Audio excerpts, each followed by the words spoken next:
wanted to do a video because laying in bed last night, I had this uh, image flash into my mind of something that I find truly incredible.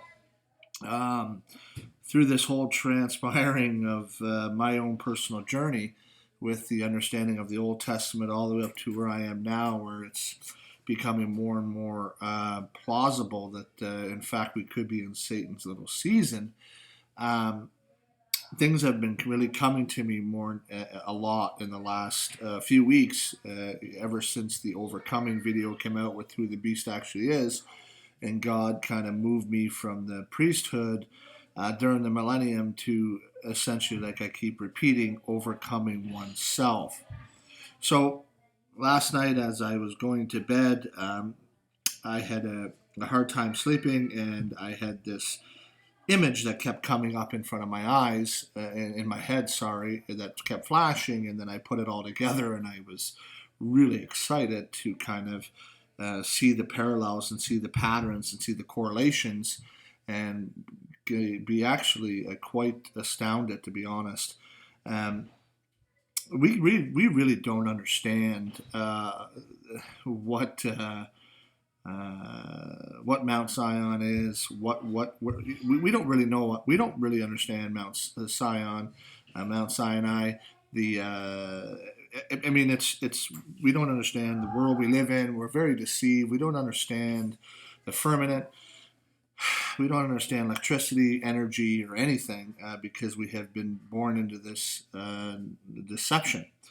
And as we grow closer to the end of this deception, I believe more and more things are being revealed to those that love God with all their heart, mind, soul, and strength, and are humble, lowly, and meek. And I believe that there's a lot of them out there, a lot of you guys out there that are like that. And I think we're all coming together with more and more understanding. And what we're realizing is that we have been tremendously deceived, even our parents down, and whoever knows how long, since the Dark Ages, or the so-called Dark Ages, which in fact is an inverted evil, which possibly and plausibly was the actual millennial age. But so I started out my journey in my personal walk, being called out of this world, where He threw me into the Old Testament. God in Christ threw me in the Old Testament, and I live that. Like I told everybody knows that. I live that. I live that life, and I understand the Torah very well scripted in it. Very well understand the Torah, understand the law, understand a lot of how Moses led his life. Really had to study that as a one that was tremendously involved in the book of Leviticus, and etc. So it's all coming back to me now with the understanding of what this all means. And it's quite remarkable. I think personally, my own personal walk, but I feel like I want to share it to you.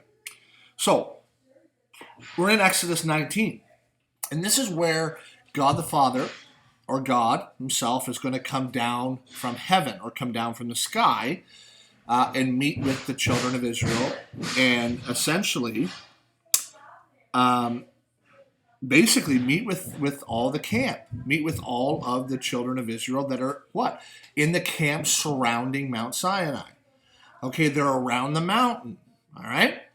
And it says here, then said Yahweh unto Moses, Lo, I am coming unto thee in the veiling of a cloud, in order that the people may hear when I speak with them. Moreover, also that in you they may trust to time's age abiding. Then told Moses the words of the people unto Yahweh, and Yahweh said unto Moses, Go unto the people, that they shall hallow them today and tomorrow, and they shall wash their clothes, and shall be ready for the third day. For on the third day Yahweh will come down, in the sight of all the people upon Mount Sinai, which is basically Mount Zion, and most likely, with the understanding that we're seeing now, it is clearly or possibly the center of the world, North Pole, Rupus Nigra. Okay? So He's coming down, all right? And they're to wash their clothes. Very interesting language. I'm not going to get into that, but I think you understand what that means. So then they shall set bounds for the people around the mountain. Take heed for yourselves that you go not up into the mountain, nor touch the boundary thereof. Whosoever touches the mountain shall surely die. No hand shall touch it, but he shall surely be surely stoned or surely shot. Whether beast or man, he shall not live.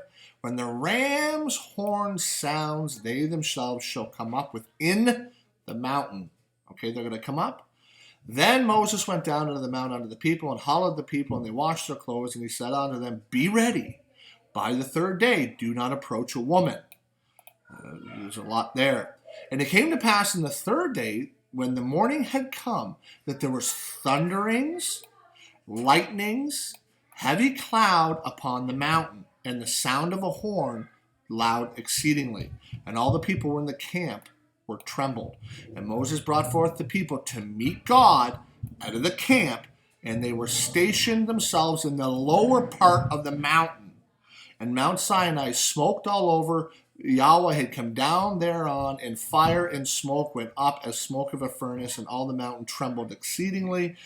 As often as the sound of the horn went on, they became exceedingly loud. Moses spake with God and responded to him with a voice. Thus Yahweh came down from heaven, or down from the firmament, on Mount Sinai, on the top of the mountain. And Yahweh called Moses up to the top of the mountain, and etc. And then now we're going to get, basically he's going to give him the Ten Commandments or whatever else it is, okay?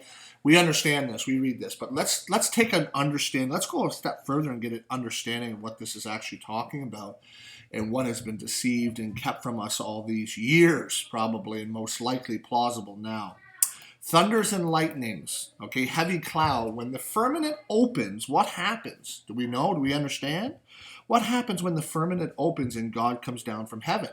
There's probably going to be a tremendous amount of lightnings, electricity, energy. The earth is going to shake, the mountain's going to shake, etc., etc. We don't understand. But these people knew. These people could understand. That's why they were so terrified, and rightfully so. If the firmament opened above them, and now this force was coming down on top of a mountain, the center of the earth, which I believe now fully, you can imagine the things that were going on. It would be quite frightening. So what does the camp of the 12 tribes of Israel that God commanded Moses to do when he was to build the tabernacle, what did it look like? Well, he told them very specific instructions on how to build the camp, okay, and what the Israelites had to do and where they had to go.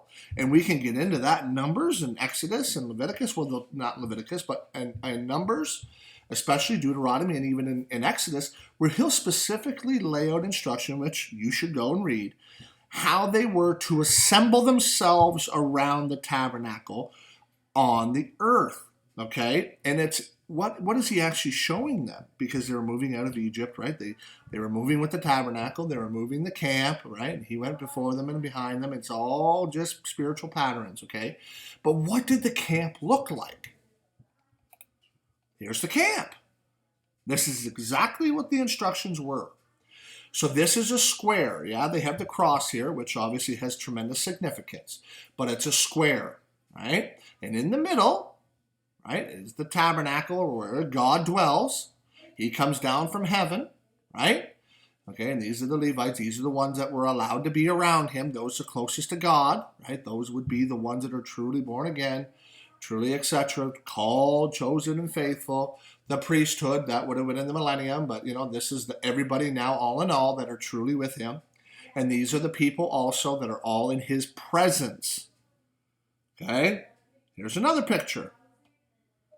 Right? You got the same imagery. This is exactly what they had to do. This, you'll see it in a square. So you have this exactly 1, 2, 3, 4. Then you have the middle. Okay, where this would have been a representation of the mountain and them surrounding the mountain. 1, 2, 3, 4. The mountain in the middle. Okay? Ready for this? What was God really showing Moses? Was he showing them this? Was he showing us this? God in the middle. 1, 2, 3, 4. Outside. 1, 2, 3, 4. God in the middle with his people. 1, 2, 3, 4. God in the middle with his people. 1, 2, 3, 4. God in the middle with his people. Wow. Just a coincidence, I guess. Who are these people out in the outside? I don't know. Who are these people on the outside? People here. Who are they? Maybe this possibly could be the lake of fire out here, maybe? I don't know. Outside? Inside. 1, 2, 3, 4.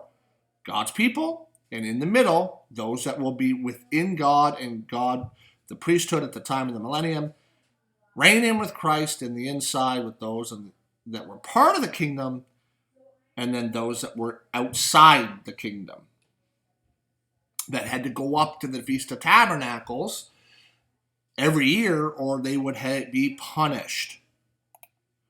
1, 2, 3, 4. The middle. All God's people, the 12 tribes of Israel, and the Levites are those that were what? Able to be ministering unto God. No different than this image here. I thought that I'd share that with you. I think that's a pretty good coincidence, I think. Pretty remarkable, actually, when you start understanding more and more of the deception that we've been lied to. This was probably the original Egypt and Assyria and Israel, etc., back in the day. And then as things went, it just moved out. And that's why we see the patterns all throughout the world, mimicking what was once the Garden of Eden. Thought I would share that. Thank you.